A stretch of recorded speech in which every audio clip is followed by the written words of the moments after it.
welcome to this special edition of HomeWARD News. This is unique that we have, I have a guest here today and I'm doing some of the interviewing. You're used to seeing Matt Swenson, who interviews me on this program.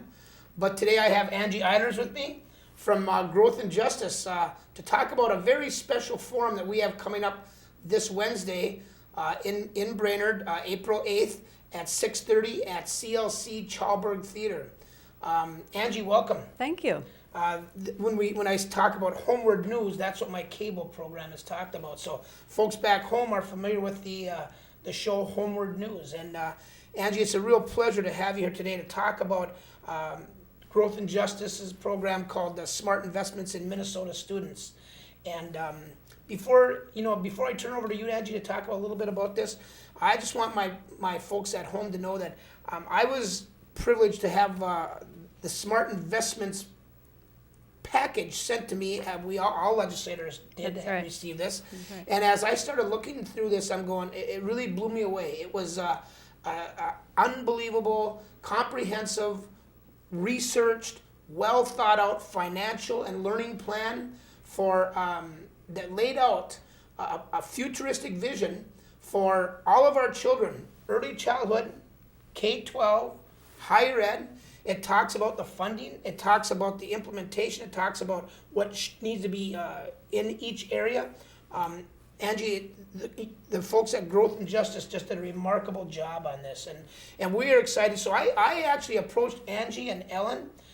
Ellen is she the director of Communications coordinator. Okay, and I approached them, and I know that they have been going around the state presenting their project called Smart Investments in Minnesota Students, and I asked you to come to Brainerd. Yes. And so I worked with the two school superintendents, Superintendent Rosillo and Superintendent Skevlin, and then also with Central Lakes College, Larry Lundblad, and others that were interested in bringing this program to the Brainerd area, to the Brainerd, Nisswa, Crosby, Ironton area, Baxter, and have our constituents, have our folks hear about this program. So Angie, let's visit and talk a little bit about, what is this thing, Smart Investments in Minnesota Students, all about? Great. Well, thank you for the opportunity to be here. It's a real pleasure to have you as a partner in this initiative and to advocate for this. And I'll give it a little context and a little background. So Growth and Justice is a progressive economic think tank, and we're about 7 years in existence. And our case to Minnesota is that we're trying to develop a strong, well-researched, research-based proposal for this state about what makes for smart investments with taxpayers' dollars. We also advocate for fair taxation. We have a fair taxation plan in place that we've been speaking to the legislature about. And we couple the call for fair taxation plan with a series of principles around governing with accountability. So we have these twin dynamics of a fair tax plan with elements of accountability and with additional tax dollars that a fair share taxation plan would realize each year. We're calling for the investments to be made in the things that we know grow our economy, investments in Minnesota's people and places. And no stronger area has the investment paid off than in Minnesota's students. And as a matter of fact, Angie, even back to Depression, they still invested in education back then because they knew it was an economic driver. That's right. Dr. Tom Stenson, our state economist, has repeatedly said our economy must be driven by investment in education. So even lead economists, and even during the tough times that the history of Minnesota and the nation has gone through, it has always invested in education. That's right. It has historically been proven true, economically been proven true. We're not alone in this call for investing in education. It's a national call right now.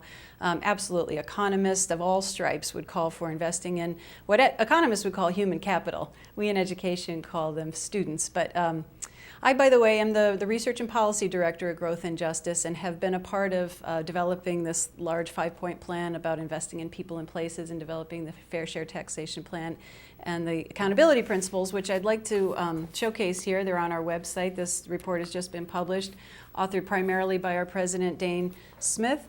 And so I feel very gratified that we're at this place now where the rest of the state, and obviously it's resonating in the nation, that paying our taxes fairly with one's ability or proportional ability to pay, plus the accountability principles that we know Minnesotan taxpayers are calling for, and then the investing in education, health, and transportation and infrastructure. And our policy fellow, Matt Kane, back at the office, is working on an infrastructure and transportation proposal. Really? So let's get on the education study. I have a PhD in educational policy, by the way, and have been deeply marinating in this for going on over 2 years. 2 years now. Yes, and what it started with is setting a very strategic goal for the state of Minnesota tied to our economic growth, knowing that we need to realize economic growth across the state in years to come. And so we've set out sort of a long-term goal by the year 2020 to increase by 50% the number of students in Minnesota who have a post-secondary degree of some kind.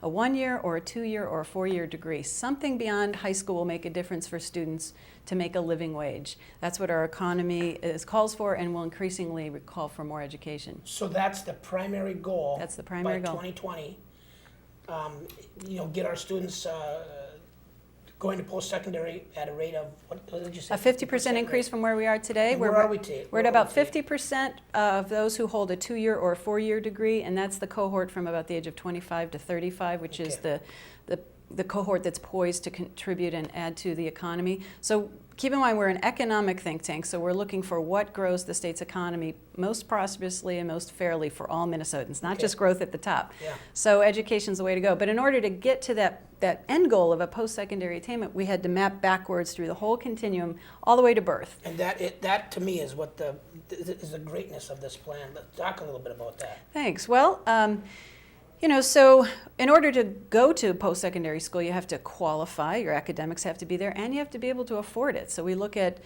financial access, academic access, but also social access. There are a number of first-generation college goers in our state. So there are a number of ways that, and proposals and programs and projects out there that are proven to be effective and cost-effective that get students past that hurdle, past the secondary into the post-secondary institutions. But then in order to be academically ready and socially ready, there are a number of things that go on in the K-12 years. So we looked again at just those things that are shown to be effective in the research, and then we put ourselves through an additional strict filter. What's cost effective? What's the most bang we can get for the few bucks that we have right now? Yeah. And then we also know, and thanks to all of our friends in the early childhood community, coming to kindergarten ready will make a big difference for how well they're going to do along the K-12 pathway. So we looked at the programs and projects and interventions from birth to start of kindergarten. And again, what works, what's the most cost effective? And it's that whole package, birth to college investments that we're calling for. It's a set of research-based interventions that have a cost analysis associated with them. And we'd like to think that what the legislators can then say to taxpayers and their constituents is, look, we've spent our money well on the things that we know work and at a cost we can afford. And I sit on a childhood family ed committee, and we know that an investment in early childhood pays one of the largest returns to our state. We know that less than 50% of our children are ready for K right now. Mm-hmm. And so, you've hit on a number of issues that are just so important for our children. I know that the House File 1188 is the bill that represents smart investment in Minnesota children. Yes, and thank you for being a signer on that bill. Yes, honored to. I think it's just a wonderful plan matched up with House File 2, the Minnesota Miracle, and the two of them combined really provide a great futuristic vision for our children and our future and our economy. Thank you. I absolutely agree with that. And let's hope that we can keep all options on the table this session. As the session nears its the more grueling period of deciding what stays in and what stays out. And what we would say is, look, we have a set of things that we know work and they're cost effective. So at a minimum, please don't cut these things. But when there is an extra dollar, let's invest in the things that we know work, and let's invest in our best asset, our students. Angie, well said. And I just want folks to know that you can come to the CLC, Central Lakes College, Chalberg Theater, 6:30, Wednesday, April 8th, to hear more about this great plan and to get the specifics and the particulars of the Smart Investments in Minnesota Students plan. We're excited to have them come to us on Wednesday, and please show up and learn more about this great and awesome plan that is a futuristic vision for our economy, for our students, and for all of Minnesota.